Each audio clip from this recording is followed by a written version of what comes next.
hubungan dengan orang lain, tapi hubungan dengan barang dan diri sendiri.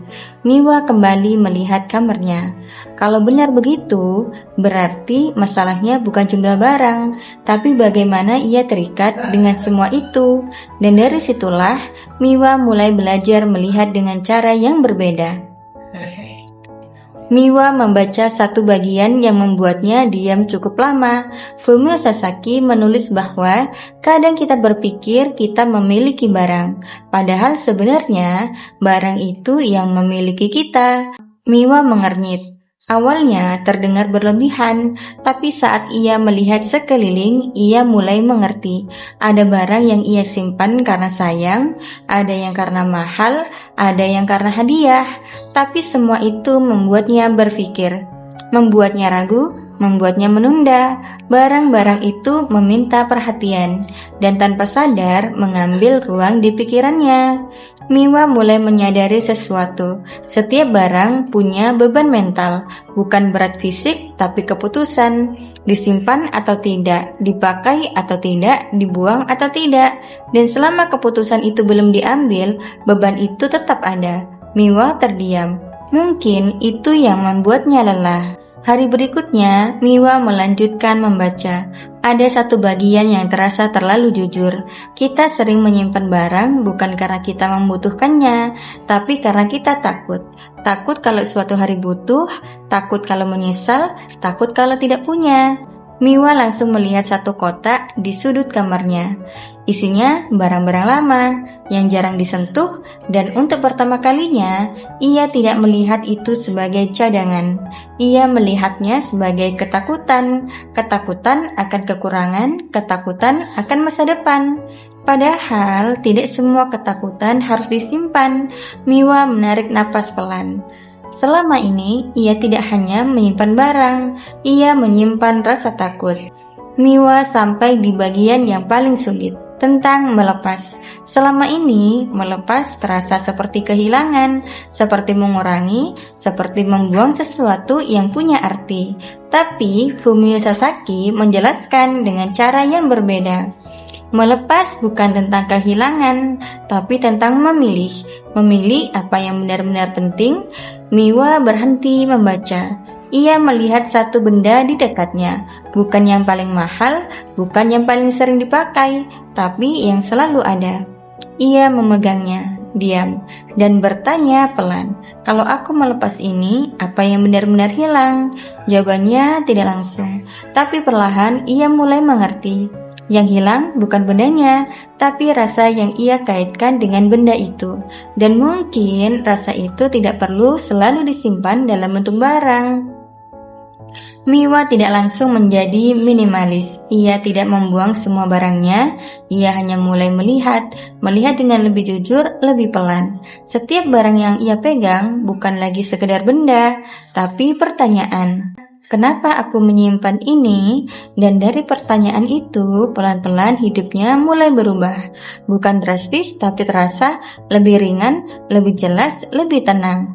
Dan untuk pertama kalinya, Miwa tidak merasa harus punya lebih banyak untuk merasa cukup. Ia mulai belajar bahwa cukup itu bukan soal jumlah, tapi soal kesadaran. Malam itu, Miwa tidak langsung melakukan apa-apa. Ia hanya duduk di lantai kamarnya dengan pikiran yang tidak lagi sama. Buku itu masih terbuka di sampingnya, tapi yang berubah bukan halaman yang ia baca, melainkan cara ia melihat. Ia menatap sekeliling lagi, benda yang sama, kamar yang sama, tapi rasanya berbeda. Seolah-olah untuk pertama kalinya, ia benar-benar melihat bukan sekedar lewat. Tangannya bergerak pelan, mengambil satu benda yang paling dekat, benda kecil, tidak penting, tapi selalu ada. Ia memegangnya diam, tidak terburu-buru. Dan seperti yang ia pelajari, ia tidak langsung bertanya, ini masih dipakai atau tidak? Ia bertanya hal lain, kenapa aku menyimpan ini? Pertanyaan itu terasa lebih dalam. Dan jawabannya tidak langsung muncul. Miwa menunggu, lalu pelan-pelan sesuatu muncul. Bukan alasan logis, tapi perasaan. Karena sudah lama ada, Miwa tersenyum kecil. Jawaban itu tidak salah, tapi juga tidak cukup. Untuk pertama kalinya, ia menyadari sesuatu yang sederhana. Tidak semua yang sudah lama harus tetap ada. Dan dari situ, ia meletakkan benda itu ke sisi lain. Bukan dengan berat, bukan dengan ragu, tapi dengan sadar. Hari-hari berikutnya, Miwa tidak berubah drastis. Ia tidak langsung membuang barang, ia juga tidak tiba-tiba menjadi rapi. Tapi dalam satu hal kecil yang berubah, cara ia berhenti. Setiap kali ia memegang sesuatu, ia tidak lagi langsung menyimpannya kembali. Ia berhenti sedikit lebih lama, berpikir sedikit lebih jujur, dan dari sedikit lebih lama itu, banyak hal mulai terbuka. Ia mulai sadar betapa seringnya ia menyimpan tanpa alasan, betapa seringnya ia menahan tanpa sadar. Miwa kembali mengingat satu pemikiran dari Fumio Sasaki, bahwa barang bukan hanya benda, tapi juga representasi dari diri kita. Awalnya itu terasa seperti teori, tapi sekarang itu terasa nyata. Ia melihat bajunya, ada yang ia simpan karena dulu ia suka, ada yang ia simpan karena berharap akan dipakai lagi. Bukan karena sekarang ia butuh, tapi karena ia belum siap mengakui bahwa dirinya sudah berubah. Miwa menatap salah satu baju cukup lama. Baju itu bukan sekedar baju, itu adalah versi dirinya di masa lalu. Dan saat itu, ia menyadari itu. Dan saat ia menyadari itu, ia mengerti kenapa sulit melepas. Karena yang dilepas bukan hanya benda, tapi identitas. Semakin Miwa memperhatikan, semakin ia melihat pola yang sama.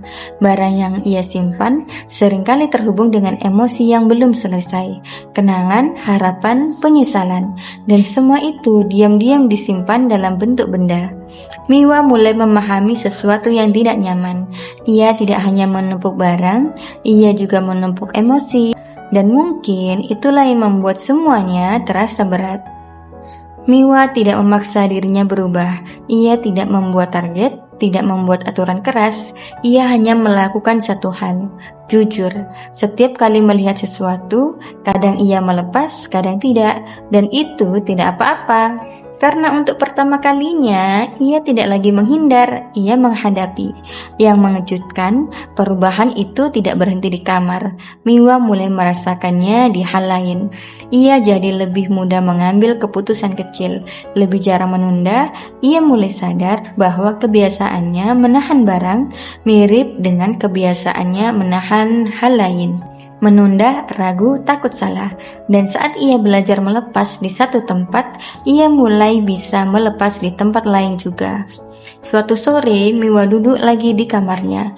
Tidak banyak yang berubah secara drastis, tapi rasanya jauh berbeda. Lebih lega, lebih lapang, lebih tenang. Ia tidak lagi melihat kekurangan. Ia melihat ruang, dan untuk pertama kalinya, ia merasa cukup. Bukan karena memiliki lebih sedikit, tapi karena ia tidak lagi ingin menambah. Miwa akhirnya mengerti satu hal yang tidak pernah ia sadari sebelumnya. Minimalisme bukan tentang hidup yang sedikit, tapi tentang hidup dengan sadar.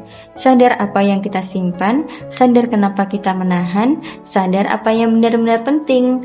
Dan dari kesadaran itu, hidup jadi lebih ringan. Bukan karena kosong, tapi karena tidak lagi penuh oleh hal yang tidak perlu. Malam itu Miwa kembali duduk di lantai, tempat yang sama seperti pertama kali ia mulai. Tapi dirinya sudah berbeda. Ia tidak lagi merasa harus mengubah semuanya. Ia hanya tahu satu hal, ia akan terus berjalan pelan-pelan. Karena sekarang ia tidak lagi takut melepas. Ia mulai mengerti, melepas bukan kehilangan, tapi memberi ruang untuk hidup yang lebih jujur.